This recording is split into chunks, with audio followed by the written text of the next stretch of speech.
बच्चों, आज हम एक बहुत ही अच्छा टॉपिक पढ़ने वाले हैं, जिसको पढ़ने के बाद और समझने के बाद आप एक अच्छे समझदार ग्राहक या उपभोक्ता बन जाएंगे और आप अपने साथ-साथ अपने परिवार को भी जागरूक कर पाएंगे। आज हम कक्षा 10वीं विषय सामाजिक विज्ञान का अध्याय 19 उपभोक्ता जागरूकता समझेंगे, जिसमें आज हम दो महत्वपूर्ण कानून उपभोक्ता संरक्षण अधिनियम और दूसरा है सूचना का अधिकार जानेंगे। इस पाठ का जो मुख्य उद्देश्य है, जागो ग्राहक जागो, जो आपने टीवी और समाचार पत्र में कई बार पढ़ा और सुना होगा। आज का वीडियो देखने के बाद आप सभी एक जागरूक उपभोक्ता बनेंगे और भविष्य में जागरूक नागरिक। इस पाठ से बहुत सारे वस्तुनिष्ठ प्रश्न आते हैं, इसीलिए इस पूरे वीडियो में मैंने छोटे टॉपिक लिए हैं, क्योंकि इससे आपके 5 अंक का एग्जाम में पूछा जाता है। तो आप यदि वीडियो अच्छे से अंत तक देखेंगे तो आप पूरे 5 अंक इसमें प्राप्त कर सकते हैं। कपास का उत्पादन करने वाला, कपड़े का उत्पादन करने वाला, कार का उत्पादन करने वाला या खिलौने का उत्पादन करने वाला या किसी भी वस्तु और सेवा का उत्पादन करने वाला, उसे अर्थशास्त्र में उत्पादक कहते हैं। और इन सभी वस्तुओं और सेवाओं का जो उपयोग करता है या उपभोग करता है, उसे अर्थशास्त्र में उपभोक्ता कहते हैं। असली बात यह है कि हर व्यक्ति उत्पादक हो या ना हो, परंतु प्रत्येक व्यक्ति उपभोक्ता जरूर होता है। जैसे यदि 2 महीने का बच्चा है, उसको भी कपड़े की आवश्यकता है, बिस्तर की आवश्यकता है, या वो जन्म लिया है तो हॉस्पिटल की सेवाएं लेगा। तो इस तरह से वो भी एक उपभोक्ता जरूर है। इस प्रकार यदि कोई व्यक्ति है, चाहे वो 100 वर्ष का हो या जन्म लिया बच्चा हो, सभी व्यक्ति उपभोक्ता जरूर हैं। उपभोक्ता वह व्यक्ति है जो बाजार से वस्तु खरीदता है, या हम कह सकते हैं उपभोक्ता वस्तुओं एवं सेवाओं का उपयोग या उपभोग करता है। ये उपभोक्ता जागरूकता क्या होता है? उपभोक्ता को जागरूक करना उपभोक्ता जागरूकता कहलाता है। उपभोक्ता को शोषण से बचाने या उपभोक्ता ठगा ना जाए, इसके लिए उपभोक्ता को जागरूक करना जरूरी है। उपभोक्ता जागरूकता से आशय अपने अधिकार एवं कर्तव्यों के प्रति जागरूक करने से है। इस दिशा में सरकार भी बहुत ज्यादा प्रयास करती है। समय समय पर हमें जागरूक करने के लिए आपको देखने को मिलता होगा कि पेपर में या टीवी में इस तरह के विज्ञापन हमेशा आते हैं, जिससे कि हम अपने अधिकार और कर्तव्य के प्रति जागरूक हो सकें। जागरूकता की आवश्यकता क्यों होती है? क्योंकि उत्पादक अपने लाभ बढ़ाने के लिए उपभोक्ताओं का शोषण करते हैं, जैसे कम वजन तौलना, अधिक कीमत वसूलना, या मिलावटी या दोषपूर्ण वस्तुएं बेचना, या तरह तरह के विज्ञापन देके हमको गुमराह करना। तो उपभोक्ता को जागरूक करना सरकार की अब जिम्मेदारी है। उपभोक्ता जागरूकता की आवश्यकता क्यों होती है? कई बार हम देखते हैं कि उपभोक्ता को बाजार में सही वस्तुएं प्राप्त नहीं होती, इसीलिए उपभोक्ता को जागरूक करना जरूरी है। सबसे पहला पॉइंट है हमारा अधिकतम संतोष प्राप्त करना। यदि हम कोई वस्तु खरीद रहे हैं तो यह आवश्यक है कि हमें सही वस्तु मिले, हमारे साथ धोखेबाजी ना हो। उत्पादकों को शोषण से बचाना। आजकल प्रायः हर सामान पैकेट में पैक होता है। ऐसे में उत्पादक क्या करते हैं कि कभी-कभी कम वजन तौलकर पैक कर देते हैं या नकली या घटिया वस्तुओं को पैक कर देते हैं। तो इस तरह से भी हमारा शोषण होता है। हानिकारक वस्तुओं पर रोक। सिगरेट है, शराब है, तंबाकू है आदि हानिकारक वस्तुएं हैं। उपभोक्ता को इनसे होने वाली हानियों से जागरूक करने के लिए इनका उपयोग ना करें, इसीलिए इस तरह का मार्ग हानिकारक वस्तुओं पर जरूर रहता है। बचत की प्रेरणा। अक्सर त्योहार के समय में हम ऑफर के जो विज्ञापन आते हैं टीवी पे, या आजकल तो इंटरनेट हो गया है कि इतने प्रतिशत का ऑफर चल रहा है, इतने परसेंट की सेल चल रही है, तो हम उसके जंजाल में फंस जाते हैं और मुफ्त उपहार का जो हमको ऑफर मिलता है, तो हमें हमें जो चीज़ें नहीं भी खरीदना होता है, तो हम खरीदने लग जाते हैं। तो हम यदि जागरूक उपभोक्ता हैं, तो हम केवल आवश्यक वस्तुएं हमको खरीदना चाहिए, जिससे हम अधिक से अधिक बचत कर सकें। समस्याओं के समाधान की जानकारी। उपभोक्ता को कानूनी प्रक्रिया की जानकारी होना चाहिए, जिससे वह आवश्यकता पड़ने पर अपने अधिकारों का प्रयोग कर सके। स्वस्थ समाज का निर्माण।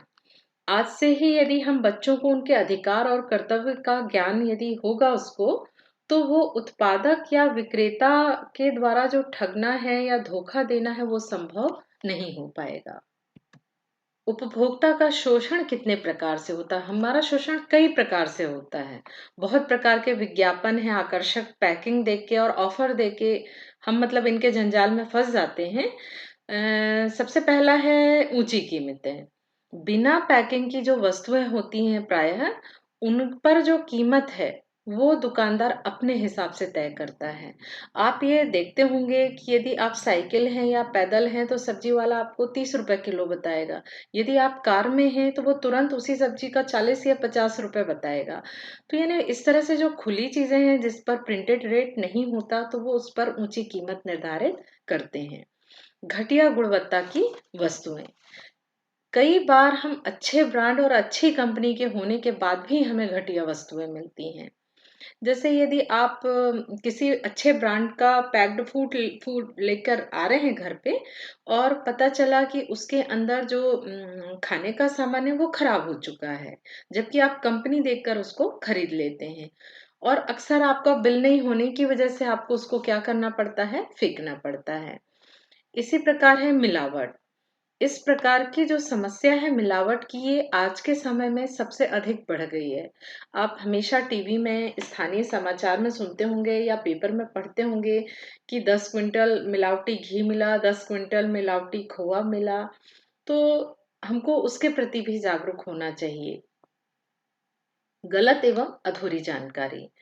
हम यदि किसी अच्छे ब्रांड का सामान खरीदते हैं, तो अक्सर दुकानों में क्या करते हैं कि स्पेलिंग चेंज करके एक दो वर्ड में चेंज करते हैं, और रैपर का जो कलर होता है वो लगभग एक सा होता है।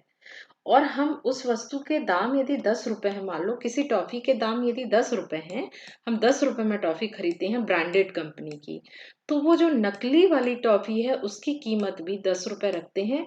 परंतु हम ध्यान नहीं देते, उसमें एक वर्ड या दो वर्ड की स्पेलिंग चेंज होती है, और हम रैपर का कवर देख के और लगभग एक सा नाम देख के हम उस वस्तु को खरीद लेते हैं। प्रायः इस तरह की जो ये हमारे साथ शोषण है, ये ग्रामीण क्षेत्रों में अधिक होता है। इसके बाद है हमारा कृत्रिम अभाव, कालाबाजारी और जमाखोरी। ये समस्या से भी आप परिचित हैं कि प्याज के भाव अभी भी 40 और 50 से कम नहीं हो रहे हैं। क्यों नहीं हो रहे हैं? क्योंकि अभी भी नई प्याज आने के बाद भी दाम इसके कम नहीं हो रहे। जो बड़े व्यापारी हैं, वो क्या करते हैं, प्याज या आलू है इसका स्टोरेज में स्टोर कर लेते हैं, जिससे कि बाजार में कृत्रिम कृत्रिम रूप पे जो कमी हो जाए सब्जियों की, जिससे उसके दाम क्या हो जाएंगे, अधिक हो जाएंगे। इसके बाद है हमारा माप-तौल में कमी। माप-तौल में गड़बड़ी। ये हम जानते हैं कि पैकिंग में कुछ और लिखा होता है और वजन कम होता है। हम भी ध्यान नहीं देते और खरीद लेते हैं। क्या आप कभी ऐसा होता है कि आप पैक्ड फूड है, आपने 1 किलो नमक खरीदा और दुकानदार से बोलो कि भैया इसमें 1 किलो लिखा है, लेकिन आप तौल के दीजिए। ऐसा बहुत कम होता है। हम प्रायः सीधे पैकेट माँगते हैं कि भैया 1 लीटर आप तेल दे दीजिए, 1 लीटर तेल का पैकेट दे दीजिए।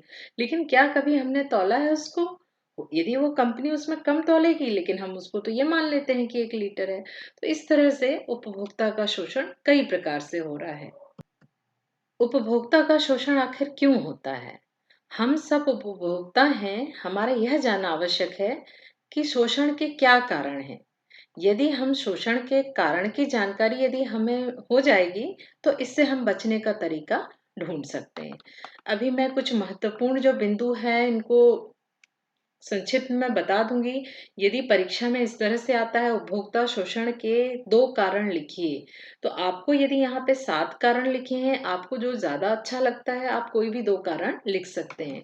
यदि प्रश्न में 3 अंक का आता है उपभोक्ता शोषण के कारण लिखिए, तो आपको पूरे 7 लिखने की आवश्यकता नहीं है, आप कोई भी 2 या 3 बिंदु आप लिख सकते हैं। तो सबसे पहला है अज्ञानता के कारण। हम विक्रेता की बातों में विश्वास करके फंस जाते हैं और खराब वस्तु खरीद लेते हैं। हमें जानकारी भी नहीं हो पाती है। दूसरा है हमारा ये जो सीमित जानकारी, क्योंकि हम किसी भी ब्रांड के बारे में बहुत अच्छे से नहीं जान पाते हैं। कुछ लिमिटेड कुछ ही ब्रांड होते हैं जिनके बारे में हम पूरी जानकारी रखते हैं। इसके बाद है हमारा एकाधिकार। एकाधिकार ये परीक्षा में अक्सर आता है, अलग से प्रश्न भी आता है कि एकाधिकार क्या है। एक का अधिकार, जब बाजार में केवल एक व्यक्ति का अधिकार हो या किसी एक फर्म का अधिकार हो, उसे हम क्या कहते हैं? एकाधिकार कहते हैं। आप इसको ऐसे समझिए कि यदि आपके शहर में केवल एक विक्रेता है, यदि एक विक्रेता है फल बेचने वाला, तो फल के दाम कितने होंगे? और यदि आपके शहर में 10 फल विक्रेता हैं, तब क्या अंतर आएगा? अब आप एकाधिकार में अंतर खुद समझ गए होंगे कि यदि एक अकेला विक्रेता है तो ये अपनी मनमानी कीमत पे फल बेचेगा, परंतु यदि शहर में 10 फल बेचने वाले हैं तो इसकी मनमानी नहीं चल पाएगी। फिर जो कीमत का निर्धारण होगा वो किसके अनुसार होगा? 10 के हिसाब से। तो एकाधिकार में क्या हो जाता है? मनमानी हो जाती है, विक्रेता की मनमानी हो जाती है, उसके अनुसार से कीमत निर्धारित होती है। इसी प्रकार है हमारा आकर्षक एवं भ्रामक विज्ञापन। अभी सबसे कारगर मेरे साथ एक सर हैं, उनकी बेटी डेली न्यूज़पेपर में या फिर टीवी में विज्ञापन देखती है और वो नया कोई भी ब्रांड आता है फिर उनसे डिमांड करती है। तो मतलब बच्चों को ये समझ नहीं होती कि वो हमारे लिए फ़ायदेमंद है या नहीं फ़ायदेमंद है, लेकिन उसका विज्ञापन इतना अच्छा होता है कि हर बच्चे का मन होता है कि मैं वो चीज़ खरीद लूँ। बच्चे क्या, हमारा भी मन हो जाता है, यदि हमारे लायक चीज़ें हैं तो हम भी उसके जंजाल में फँस जाते हैं। हमें लगता है कि नहीं-नहीं, इतना बड़ा एडवर्टाइज़ है, इतना बड़ा विज्ञापन आ रहा है, मतलब ये चीज़ अच्छी होगी। तो इस तरह से आजकल तो जितना मार्केट है वो किस पे निर्भर कर रहा है? विज्ञापन पे। इसके बाद है टेलीमार्केटिंग। ये शब्द तो आप भी जानते हैं अच्छे से कि ऑनलाइन में क्या हो रहा है कि आपको 10 ठो फ़ोन आते रहते हैं कि आप ये खरीद लीजिए, ये खरीद लीजिए, आप लोन ले लीजिए, आपको फ्लैट की ज़रूरत है, आपको घर की ज़रूरत है। आप सब इन चीज़ों से परिचित हैं, बहुत अच्छे से परिचित हैं। और सबसे बड़ी तो समस्या ऑनलाइन शॉपिंग में भी आ रही है हमारे, कि हम खुद उसके जंजाल में फँस रहे हैं कि एक वस्तु के दाम में अधिक दाम बताकर और छूट ज़्यादा दिखा देते हैं और हमें लगता है कि ये वस्तु 1000 रुपए की है और हम इसको केवल 400 रुपए में खरीद रहे हैं। तो हम बहुत खुश हो जाते हैं, जबकि वास्तव में उस वस्तु की कीमत कितनी होती है? केवल 300। परंतु वो ऑनलाइन प्लेटफ़ॉर्म में वो उसकी दाम कितने बता देते हैं कि ये वस्तु 1000 की है, हम आपको ऑफ़र में कितना दे रहे हैं? 400 रुपए दे रहे हैं। तो इस तरह से हम बहुत नहीं समझ पाते वस्तु को देख के कि ये वस्तु में वास्तव में कितनी कीमत है। इसके बाद अशिक्षा भी बहुत बड़ा कारण है कि हम सरलता से विक्रेता पर विश्वास कर लेते हैं। इस तरह से उपभोक्ताओं का शोषण लगातार बढ़ता गया और उपभोक्ता के शोषण के कारण उपभोक्ता आंदोलन का प्रारंभ हुआ। फिर सरकार ने क्या किया? उपभोक्ता के संरक्षण के लिए उपभोक्ता जागरूकता अधिनियम 1986 पारित किया। इस पाठ का ये बहुत महत्वपूर्ण हिस्सा है। उपभोक्ता संरक्षण अधिनियम, इसको शॉर्ट में क्या नाम दिया जाता है? कोपरा, कंज्यूमर प्रोडक्शन एक्ट, CPA, कोपरा, है ना? कोपरा का पूरा नाम उपभोक्ता संरक्षण अधिनियम है। ये कब पारित हुआ? 24 दिसंबर 1986 को उपभोक्ता संरक्षण अधिनियम संसद में पारित किया गया। ये एक कानून बनाया गया। कानून बनाने बनाने के लिए किसकी जरूरत होती है? संसद की। कोपरा के अंतर्गत त्रिस्तरीय न्यायिक प्रणाली जिला, राज्य और राष्ट्रीय स्तर पर उपभोक्ताओं के विवादों को निपटाने के लिए उपभोक्ता अदालत स्थापित की गई। इसका ये प्रश्न भी आता है कि कोपरा कितने स्तरीय काम करता है, तो ये कितने स्तरीय काम करता है? त्रिस्तरीय। कौन कौन सा? जिला, राज्य और राष्ट्रीय स्तर पर। अच्छा, ये जिला, राज्य और राष्ट्रीय स्तर पर कैसे काम करता है? पैसे के आधार पे काम करता है। यदि छोटे केस है, मान लो ये 20 लाख रुपए के अंदर के जितने उपभोक्ता के केस हैं वो जिला में निपटाए जाते हैं, और 20 लाख से लेके 1 करोड़ रुपए तक के जो केस हैं जितने, ये कहाँ निपटाए जाते हैं? राज्य पर। और 1 करोड़ से अधिक के केस कहाँ जाते हैं? राष्ट्रीय स्तर पर। तो इस तरह से ये किस तरह से काम करती है? त्रिस्तरीय। अच्छा, भारत में राष्ट्रीय उपभोक्ता दिवस कब मनाया जाता है? ये प्रश्न भी बहुत महत्वपूर्ण है। कब मनाया जाता है? 24 दिसंबर। इसको आप याद रख लो। 25 दिसंबर के एक दिन पहले, जब आपकी छुट्टी होती है, 25 दिसंबर क्रिसमस डे होता है, उसके एक दिन पहले राष्ट्रीय उपभोक्ता दिवस मनाया जाता है। दूसरी बात है, क्यों मनाया जाता है 24 दिसंबर को? 24 दिसंबर को इसलिए मनाया जाता है क्योंकि ये कानून कब पास हुआ था? 24 दिसंबर को, 24 दिसंबर 1986 को। इस प्रकार कानून बनने के बाद उपभोक्ता को बहुत अधिक अधिकार प्राप्त हो गए। सरकार उपभोक्ता को जागरूक करने के लिए टीवी में, पेपर पर विज्ञापन हमेशा देती रहती है। आपके लिए मैंने एक छोटा सा वीडियो इसमें ऐड किया है। आप इस वीडियो को देखकर इस पूरे पाठ को समझ सकते हैं कि हमको कहाँ कहाँ जागरूक रहने की आवश्यकता है। 1811 4000, यही कंज्यूमर हेल्पलाइन। जागो ग्राहक जागो। ये है लाला धनी राम जी, बेईमानी में बड़े नाम जी। माल तोलते वजन घटाकर, करे मिलावट आंख चुराकर। ऐसे धोखेबाजों को सबक सिखाओ। ना सुने आपकी तो मामूली फी देकर कंज्यूमर फोरम में शिकायत दर्ज कराओ। जागो ग्राहक जागो। नया सवेरा, अपने अधिकार को जानो। कोई भी दुकानदार कुछ भी बेचता हो, अगर आपको शिकायत हो तो कंज्यूमर फोरम में शिकायत दर्ज कराएं। जिंदगी की सारी पूंजी मकान में लगा दी, लेकिन आज तक नहीं मिला। एतो बड़ा टेलीफोन का बिल, ये गलत है। ट्रक खरीदा सी, किन्ने सारे पुर्जे खराब ने, और तुसी दसो मैं कित्थे जावां? अगर नहीं होती सुनवाई तो कंज्यूमर फोरम क्यों नहीं जाते भाई?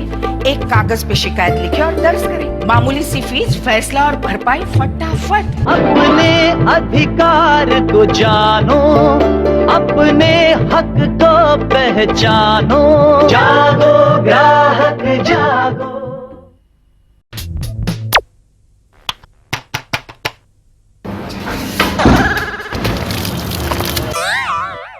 अरे भाई, कहाँ चले इस मुद्रा में? मेरी मुद्रा के साथ खिलवाड़ किया गया है। मैंने टीवी खरीदा था, जो गड़बड़ निकला। अब सीधा कंज्यूमर कोर्ट जाकर केस ठोक दूंगा। तुझे पहले दुकानदार से बात करनी चाहिए। अगर दुकानदार नहीं सुनता तो तुझे कंपनी में बात करनी चाहिए। अगर कंपनी वाले भी बात नहीं सुनते तो तुझे कंज्यूमर कोर्ट जाना चाहिए। ठीक है, जागो ग्राहक जागो। अब तो कोर्ट ने भी फैसला दे दिया है। अब तो बदल का नया टीवी दे दो। जवाब नहीं देता। देखो, आपने पहले भी मेरा कहा नहीं माना था, और अब कोर्ट का फैसला नहीं मान रहे। हाँ, नहीं मानता। क्या फांसी लगवा दोगे? फांसी तो नहीं, पर आपको कंज्यूमर कोर्ट का फैसला ना मानने पर 3 साल तक की जेल या 10,000 रुपए तक का जुर्माना हो सकता है। क्यों? जी हाँ, अगर दुकानदार या कंपनी कंज्यूमर कोर्ट के फैसले को मानने से इनकार करे तो ऐसी स्थिति में उन्हें सजा या जुर्माना हो सकता है। जागो ग्राहक जागो। अब पाइए गोरापन सिर्फ 5 मिनट में। अब 30 किलो वजन घटाइए सिर्फ 10 मिनट में। घने और सुंदर बाल सिर्फ 1 दिन में। अब 5 मिनट में गोरे और 10 मिनट में दुबले नहीं होंगे। चलाओ अपना दिमाग, चलाओ। जागो ग्राहक जागो। जांचो परखो तभी अपनाओ। भ्रमित करने वाले विज्ञापनों के जाल में ना आओ। जागो ग्राहक जागो। सुनिए, क्या आपको इसका सही वजन पता है? इस पर वजन लिखा तो है, लेकिन ये वजन सही है, इसकी क्या गारंटी?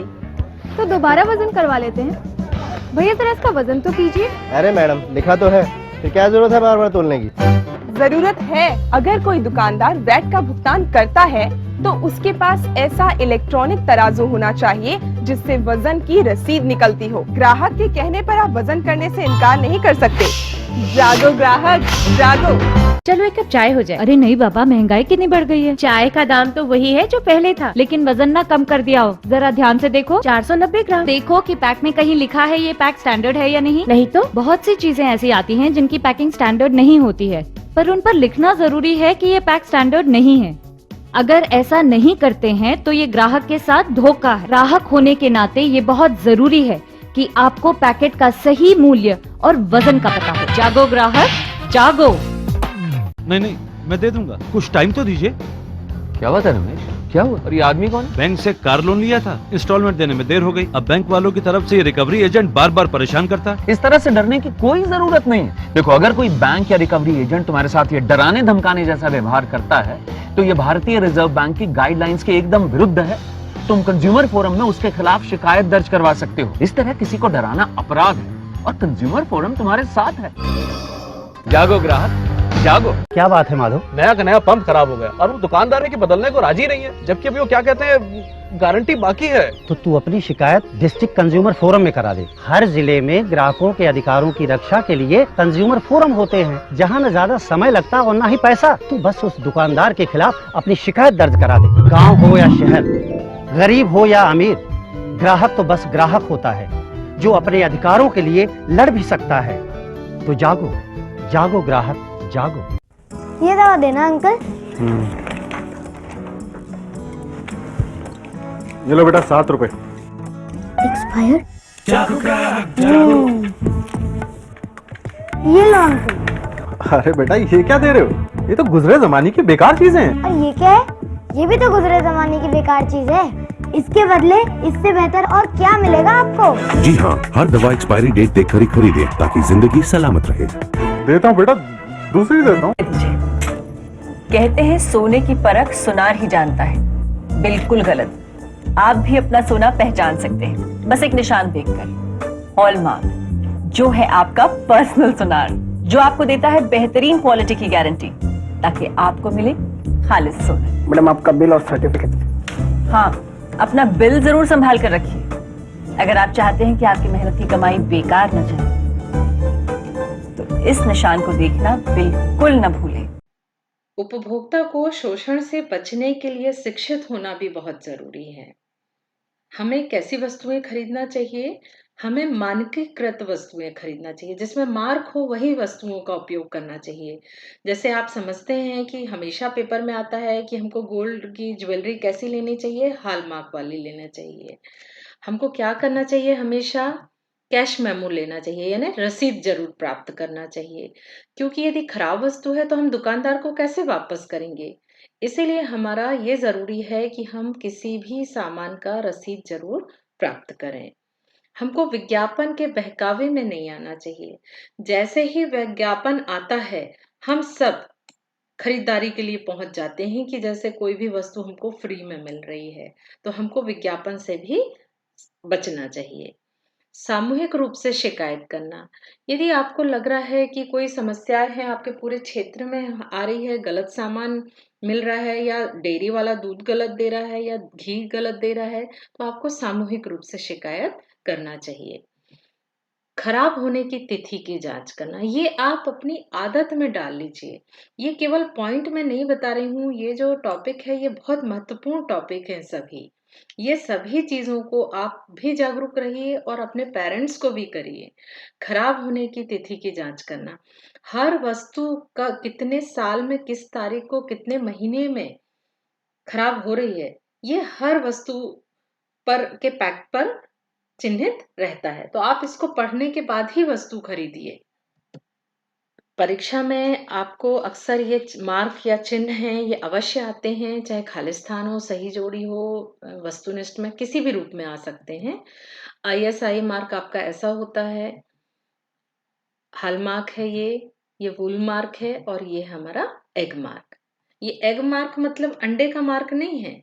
एग मार्क ये देखिए यहाँ लिखा हुआ AGMARK। AG मतलब एग्रीकल्चर। ये किस पे लागू होता है? ये चिन्ह अंकित होता है कृषि उत्पाद पर।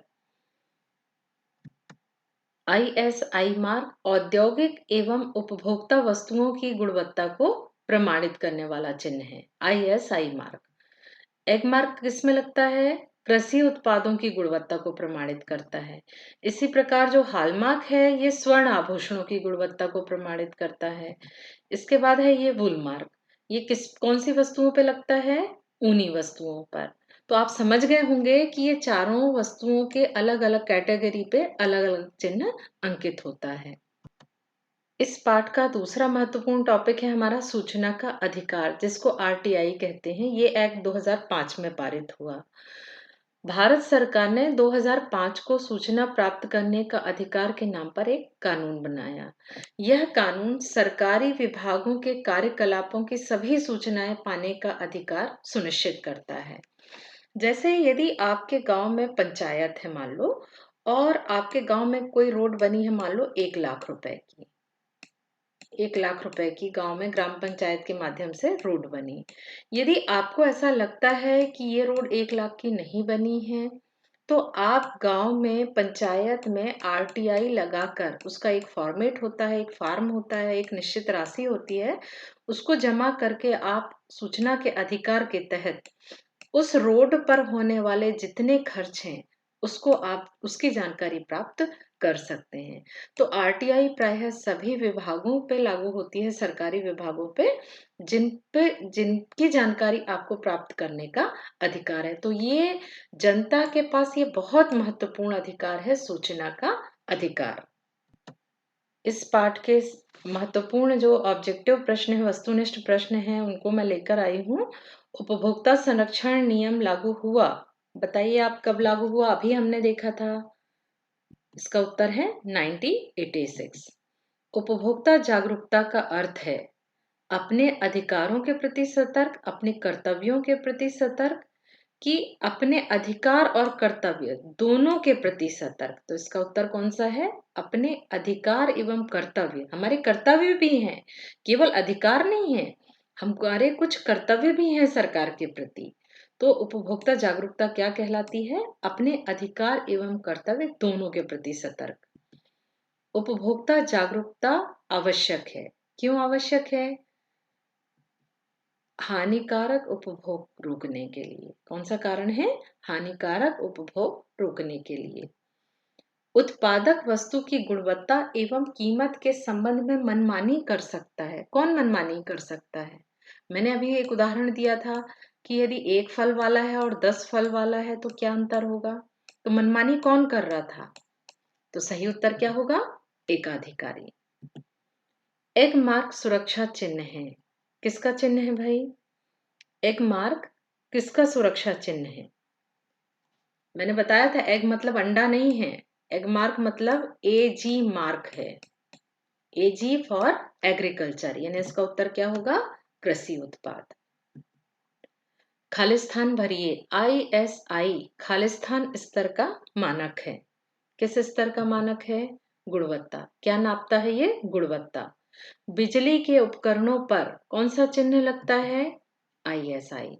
मिलावटी खाद्य पदार्थों के विरुद्ध उपभोक्ताओं को खालिस्तान की जानकारी का अधिकार प्राप्त होता है। वस्तुओं और सेवाओं की जानकारी। वस्तु की पूर्ति होते हुए भी उसका अभाव बताना खालिस्तान कहलाता है। ये बहुत महत्वपूर्ण है, ये कई तरीके से आता है इसका उत्तर। वस्तु है, अभी मैंने आपको बताया था कि बाजार में प्याज है, परंतु इसके बाद भी लग रहा है कि बाजार में प्याज नहीं है, तो उसकी कीमत क्या हो गई है? बहुत अधिक हो गई है। तो ऐसी दशा को हम क्या कहते हैं? काला बाजारी। क्या कहते हैं? काला बाजारी। एग मार्क संबंधी उत्पादों पर लगाया जाता है। ये प्रश्न अभी अब हमने देखा, किस पर लगाया जाता है? कृषि उत्पाद पर। एक शब्द या एक वाक्य में उत्तर लिखिए। परीक्षा में अक्सर आपको इसके उत्तर नहीं बनते, जबकि आपको पता होते हैं, इसके बाद भी आप उसके उत्तर नहीं लिख पाते हैं। वस्तु या सेवा के खरीदार को कहते हैं। खरीदार सबसे पहले स्लाइड में हमने देखा था, जो खरीदता है वो क्या कहलाता है? उपभोक्ता। राष्ट्रीय उपभोक्ता दिवस कब मनाया जाता है? ये भी हमने देखा था, क्रिसमस के एक दिन पहले। क्रिसमस कब होता है? 25, उसके एक दिन पहले यानी 24 दिसंबर को। देखिए, मैंने ये दोनों प्रश्न इकट्ठे लिए हैं क्योंकि ये विश्व उपभोक्ता दिवस है। और ये राष्ट्रीय उपभोक्ता दिवस कहाँ मनाया जाता है? ये हमारे भारत में मनाया जाता है, क्योंकि इसी दिन ये अधिनियम पारित हुआ था। तो भारत में कब मनाया जाता है? 24 दिसंबर। जबकि विश्व में कब मनाया जाता है? 15 मार्च। ये दोनों तारीखों में आप कंफ्यूज मत होना। भारत में कब मनाया जाता है? 24 दिसंबर। और विश्व उपभोक्ता दिवस कब मनाया जाता है? 15 मार्च को। भूल मार्क किसकी गुणवत्ता को प्रभावित करता है? उनकी। उपभोक्ता के अपने अधिकार और कर्तव्यों के प्रति जागरूक करने को क्या कहा जाता है? उपभोक्ता जागरूकता। सूचना प्राप्त करने का अधिकार, राइट टू इंफॉर्मेशन, यानी RTI। सबसे पहले अपन पढ़ चुके हैं ये वाला प्रश्न भी। RTI कब लागू हुआ? 2005। रट लीजिए, ये केवल आपके 10वीं के लिए नहीं है, ये आपके होल लाइफ, आप जब तक एग्जाम कॉम्पिटिटिव देंगे तो इससे संबंधित प्रश्न पूछे जाते हैं। हॉलमार्क के द्वारा किसको प्रमाणित करते हैं? ये भी हमने देखा था। किसको देखा था? गोल्ड को। ज्वेलरी यदि आपको खरीदना है तो कैसी ज्वेलरी खरीदना चाहिए? हमेशा हॉलमार्क वाली। ये है हमारा सही जोड़ी बनाइए। मानकीकरण कौन करता है? हमारे देश में मानकीकरण कौन करता है? भारतीय मानक संस्थान करता है। ISI कौन से उत्पाद पे लगता है? औद्योगिक वस्तुओं पे। उपभोक्ता शोषण, उपभोक्ता शोषण किस तरह से होती है? काला बाजारी। उपभोक्ता जागरूकता कैसे होती है? जीवन स्तर में वृद्धि कर देती है उपभोक्ता जागरूकता। यदि हम जागरूक होंगे तो हम कभी धोखा नहीं खाएंगे और हमारा जीवन कैसा होगा? अच्छा होगा। हम घटिया चीजों का उपयोग नहीं करेंगे। उपभोक्ता संरक्षण अधिनियम, ये मैंने बहुत डिटेल में आपको बताया था। कैसी व्यवस्था है? त्रिस्तरीय। कौन कौन सी? जिला, राज्य और केंद्र सरकार। 3 स्तरीय। और किसके आधार पर? पैसे के आधार पर। कभी कभी क्या होता है, किसी व्यक्ति को संतोष नहीं होता, यदि जिला स्तर में वो केस हार जाता है तो वो प्रदेश स्तर पे अपना केस लगा सकता है। इसके उत्तर ये दिए हुए हैं आपके। कुछ महत्वपूर्ण प्रश्न हैं, ये छोटे छोटे 2 अंक के या 3 अंक के प्रश्न। उपभोक्ता किसे कहते हैं आप सब पढ़ चुके हैं, लेकिन आपके पास नोट्स पूरे हो जाएं इसीलिए मैंने इनको स्लाइड में ले लिया है। उपभोक्ता वह व्यक्ति है जो बाजार से वस्तु खरीदता है। तो आप इसको और एक बार पढ़ लीजिए। उपभोक्ता शोषण भी हम देख चुके हैं। कम वजन तौलना, अधिक कीमत वसूलना, दोषपूर्ण वस्तुएं बेचना। उपभोक्ता सुरक्षा अधिनियम कोपरा भी अपन पढ़ चुके हैं, ये भी प्रश्न परीक्षा में आता है। त्रिस्तरीय न्यायिक प्रणाली है, 24 दिसंबर को ये पारित किया गया। शोषण के कारण है, इसका भी प्रश्न यदि आपको वही है 2-3 अंक का आता है तो इससे आप 2-3 कोई भी पॉइंट को आप परीक्षा में लिख सकते हैं। काला बाजारी, ये भी हमने देखा कि जो वस्तु नहीं है उसके मूल्य को बढ़ा देते हैं जमाखोरी करके। तो इस तरह से काला बाजारी भी बहुत इंपॉर्टेंट प्रश्न है। सूचना का अधिकार भी हम देख चुके हैं, 2005 में लागू हुआ RTI। एकाधिकार क्या होता है मैंने इसको भी समझा दिया है आपको। जब किसी बाजार पर एक का अधिकार हो, किसी एक के द्वारा ही उत्पादन और वितरण किया जा रहा हो, उसे हम क्या कहते हैं? एकाधिकार कहते हैं। Thank you.